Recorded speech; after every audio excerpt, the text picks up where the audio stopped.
Sino ba namang mag-aakala na ang ating mumurahing salamin ay magiging ganito kaganda nang malagyan natin ng magandang pailaw sa palibot nito?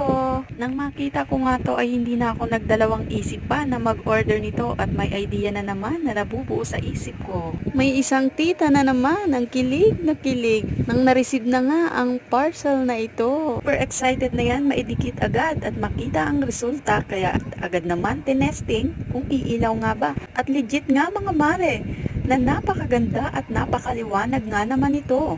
Kaya't agad-agad ko naman nilagyan ng pandikit. Yes mga mare, at kayang-kaya nating gawa ng paraan yan. May iba't ibang kulay pala to mga mare. Pero white nga tong napili ko dahil sa salamin ko nga ito ilalagay at makita ang pagmumukha natin pag tayo ay humarap dito. Depende din siguro sa gusto at paggagamitan nyo. 3 meters lang pala tong napili ko since sa salamin ko lang naman siya gagamitin. Sa halagang 146 pesos only. At dahil nga gusto natin makita na maganda ang pinalabasan ng ating DIY pailaw, nilinis ko na nga din itong salamin para naman makita ang ating kagandahan. Charis! Medyo kasi naging busy tayo sa duty kaya ilang araw ko din talaga hindi to napunasan. Sobrang ganda talaga mga mare, as in, lalo sa personal.